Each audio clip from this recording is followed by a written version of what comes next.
Welcome back, everyone. So you saw yesterday that we used this Allis Chalmers 7045 and the John Deere 1360 mower conditioner behind me to lay all of our hay down. Well, we need to go and check on our hay crop and see what it looks like. While I was driving through and cutting it, there's times that I could tell that some spots were a little thicker than others, but overall it all performed about the same. It was all pretty even, which is good and bad. And we'll explain that over there. But I am excited that all the hay is already done. So let's go check it out and we'll see what we think did the best as of right now.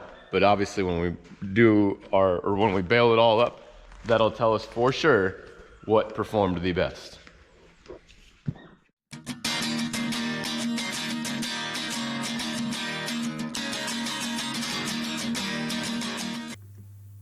I know that the video is going to be a little odd and kind of fumbly, but please just stick around. I promise the information that you're going to receive is going to be well laid out as far as crunching the numbers and explaining what is going on in our hayfield for this experiment. We're going to try to break this down and make it as easy to kind of see and understand as possible. Basically, this is an overhead view of our hayfield. And everything that you see in red, so a total of 7.4 acres, has been fertilized with sheep manure. That sheep manure does have sawdust mixed into it, and it also has a little bit of hay residue mixed into it because this is from our livestock barn where our sheep stay for roughly 3 months. They go in there in mid-December and they come out in mid-March. The amount that was spread was basically 2 tons an acre. That's what it broke down to. And well, it's what we aimed for, but that's what we also broke it down to. And it was as simple as us loading it straight out of the barn, right in the manure spreader, and go spread it. Now, for the most part, this was spread between the month of January and late March, early April, when we got everything cleaned up and spread on the field. Obviously, the timeline of when it's spread is going to play a part in how well the hay grows from it. Overall, pretty simple process. We don't compost the manure or anything. We just literally take it out of the barn, go spread it. We might delay a week if we're waiting because of weather or something of that nature, but for the most part, take it out of the barn and we go spread it right away.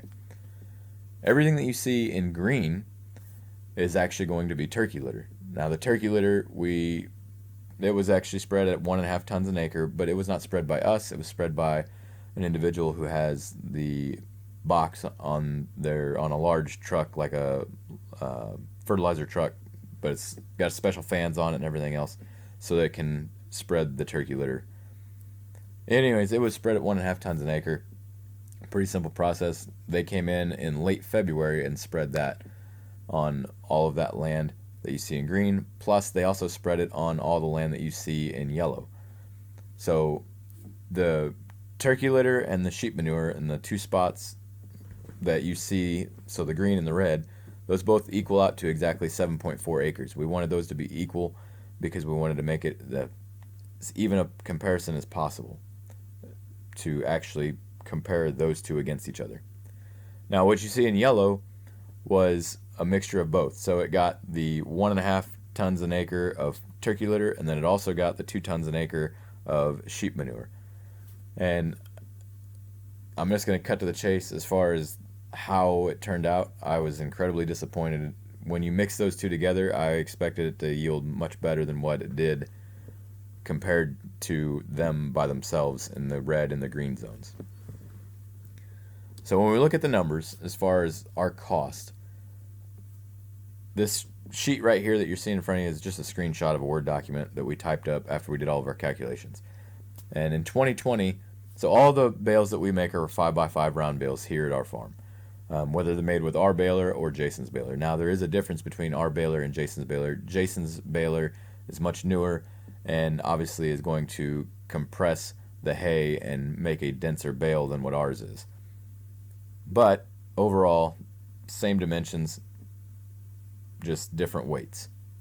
So I guess what I'm trying to say is that The 30 bales of 35 by 5 round bales that we baled with our baler in 2020 would have probably been closer to around 23 round bales in Jason's baler. Again, same size, dimension-wise, just different density. Anyhow, in 2020, we didn't do any fertilizer, manure, or lime. All we did was simply burn off our pasture, we burned off all of our pastures and our hayfield because we just purchased the hayfield and a couple of pastures. So we wanted to burn it off, clean it up, pick up any rocks that may or may not be around. Plus, it's actually good for the soil to occasionally burn it off and let it reset. The 30 round bales that we made in 2020 wasn't enough to get us through the winter, so we had to purchase 12 round bales. Basically, you can see all the numbers right there if you want to pause it. It ended up costing us $19.73 a bale for our 2020/2021 winter. Every year, our farm grows as far as the amount of animals we're feeding. Every ewe that's born here, we actually end up keeping, and we keep growing the breeding stock that we have. Our goal is to stop at 350, but right now we're at 120. Last year, so the 2020 season, we were at 77. So at this point, the 2021 hay totals, we made 57 bales on that same 20.1 acres that we made 30 bales on the year before. 2021 costs, we did lime it. It was spread at 1.5 tons an acre, and that was spread in 2020. We put the turkey litter down. It's $1,300. Fuel, $180. Now that fuel is including us spreading our manure and also cutting our hay, cutting, raking, and baling. Gives us a total of $2,009, and breaks it down to $35.24 per bale. Now, yes, this did cost more, but again, there's going to be a long-term benefit. We see the long-term benefit of sheep manure in our pastures, and I'm going to show you where we rotate right now.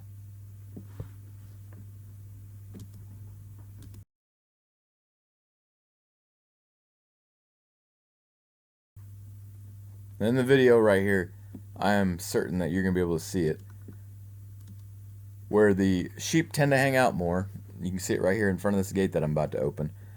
There is a very dense grass. I mean, it's thick. So like when we mow it with the brush hog, it'll actually, not, it's not going to kill the tractor, but it makes the tractor work a little harder. That grass is much thicker right there by those gates. Partially because the animals hang out there a lot for shade from the trees. Partially because this is where their water is set up a lot of times. And partially because that's just simply where they hang out. And it concentrates their manure right there in those areas. Now, we've seen over the years since we've had sheep that where they are at and where their manure is concentrated, that ground comes back much, much better and much stronger as far as grasses. And it's really quite amazing the difference it makes. I don't understand. I know that they have a higher pH level in their manure than most animals, but overall, it's phenomenal how it comes back. And we're hoping that the hayfield ends up doing the same thing. Now, I say that to be upfront and explain it a little bit better as far as this is why we are spreading sheep manure in comparison with turkey litter. Turkey litter does great things. We've read about it. We've actually seen it at other places, at other people's farms, basically. But we wanted to compare it at home on our soil so we can see the difference between the two. And when it comes down to the actual numbers of what we produced as far as bales, it didn't make that big of a difference. So the sheet that you're going to see in front of you now is showing you how many bales that we made on our hayfield. So 2021 hay totals were 57 5x5 round bales, and the entire field averaged 2.83 bales per acre. The sheep manure, with the sawdust mixed in it, obviously, where their manure is on the pastures, there's nothing else mixed in it because they're just on the pasture and defecating as they please. However, in the hayfield, it's mixed with everything like we talked about. it yielded 2.83 bales per acre, which was the field average. The turkey litter averaged just a little less than that at 2.77 bales per acre. But what really hurt, as far as I'm concerned, was the simple fact that where we spread both of them, it yielded 2.93 bales per acre. And that number just simply does not add up to me for two reasons. One, it got nearly twice the nutrients that anywhere else did, because the sheep manure only locations got 2 tons an acre. The turkey litters locations got 1.5 tons an acre. So now when we combine them, that's 3.5 tons per acre. In my mind, I should get somewhere far north of, a tenth of a bale higher, just because of the simple fact of how much nutrients was put out. Now, I say that because I am very disappointed in it. And the sheep manure took a long time to really, not a long time. So basically, when we started rotational grazing, we didn't see the results until this is year 2 of rotational grazing. And this year is when we saw the results of where they hang out a lot. The grass is much denser. It's much healthier. The pasture is just far better where they're hanging out and majority of their manure is at. Turkey litter is going to be the same way. We've read that as well, that it takes several years to really see the results. So we're going to compare sheep manure and turkey litter for the next 3 years. So, 2 more years now. This year was year 1. Next year will be year 2. And the year after that will be year 3. And we're going to post it because we're not the only people that raise sheep. And even if, so let's say that somebody else is raising sheep and does like we do, and they put them in a barn in the wintertime, and let's say that they just buy their hay, they don't make their own hay. That is going to show them that there is somewhere for them to get rid of their manure and get either, hey, it's as valuable as turkey litter, or no, it's not as valuable as turkey litter, or it's more valuable than turkey litter, whatever the basis is. That's kind of where this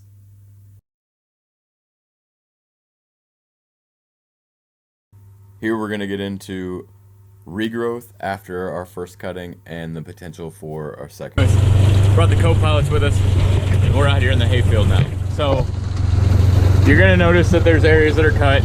We always brush hog the low water areas, mainly because we don't cut them for hay. And if we leave them grow and do whatever, seeds from weeds are going to get dropped either from birds or multiple means. And it'll actually start growing in this waterway. Well, once it starts growing in here, it'll eventually spread throughout the hayfield, and we don't want that. So what we're gonna do is come up here to a high point so we can see a little better. We also do the perimeter because I will get close to the fence with the brush hog, whereas I don't want to get close to the fence with the mower conditioner, mainly because that's just asking for problems. So you can, there's some barbed wire right there that's hung up. There's barbed wire that's down in those areas. It's inevitable. There's always going to be barbed wire and random things that are in there. I don't want to catch them with the mower, the hay mower, the mower conditioner, or the MoCo as you hear us call it, because it'll wrap up and it'll cause a huge headache. Whereas if it's on the brush hog, it just wraps around the blades, it's easy to cut off, and it's very unlikely it's going to damage anything. So you can see right here that this section, if you go back to not this year's but the year before when we cut hay, I promise you this is at least 3 times what was here when we cut hay that season.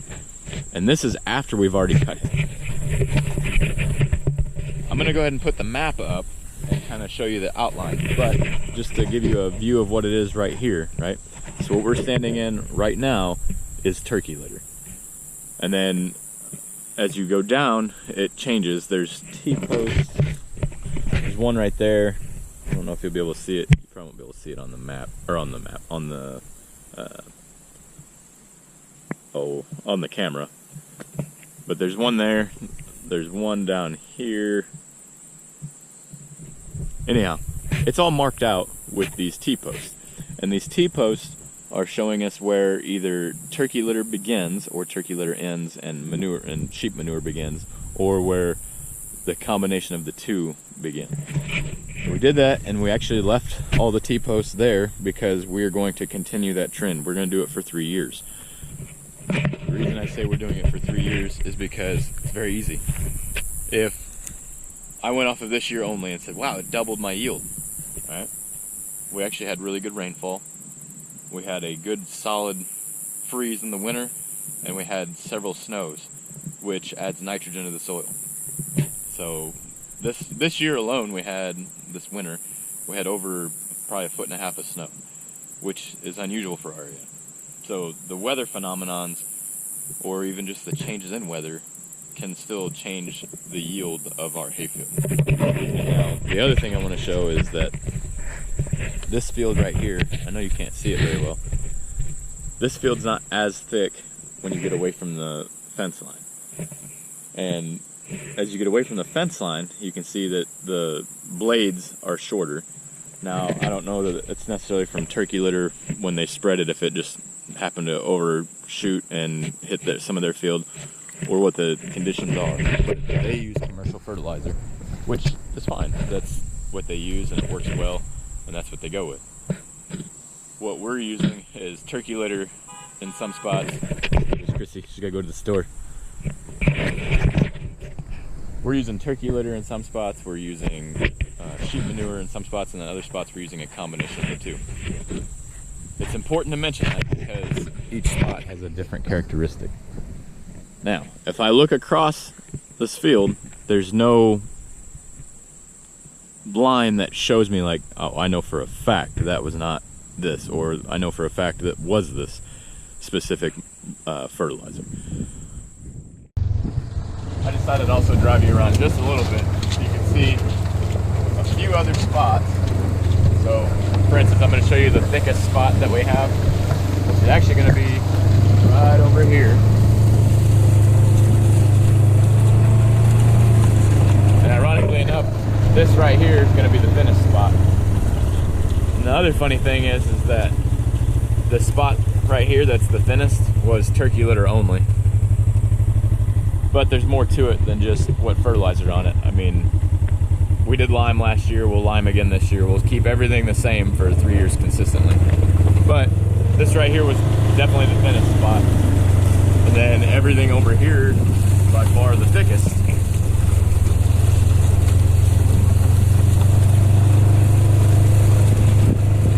Now, I will say that some of this that is thick is not a desirable plant either. So for instance, I'll stop right here and show you. This plant right here, this is called sage grass, and it's really not desirable at all. Nothing wants to eat it. It's kind of like Lespedeza, Cereza Lespedeza. Nothing wants to eat that either. But overall, it is definitely thicker and healthier. This is really close to what it was last year when we cut our hay. You know, not thick, not beautiful, but it made bales.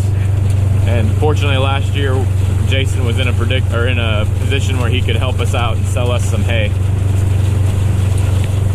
You can see that we're not in a drought, but we're definitely low on water. The pond is down probably a good foot. And some of that might be from last year, honestly. Just because last year was a drought. We went 3 months straight with no rain and super hot weather. Again, every year is a little different. So, yes, thank you, fella. At this point, though, I'm very happy with what it has been. Stick around, subscribe to the channel. We're going to show you updates every year. We are going to do one thing slightly different this year. We are going to brush hog just to keep those those sage grass from seeding out. Like we mentioned, as always, if you're interested in what we do around here, please hit the subscribe button. Also, if you enjoyed the video or you found it useful, please hit the like button. That helps us out, it helps us grow, helps us reach other people that would also have the same interest or similar interests that you do. And last but not least, if you have questions, please put them below in the comments. We're we don't make a lot. You can see the views on our channel. We don't make a lot of money. We're doing this for literally cents an hour, like not dollars an hour, like cents an hour. So we truly are trying to help others that are trying to make the same decisions that we are as a starting farm, and either help grow or help to improve your farm.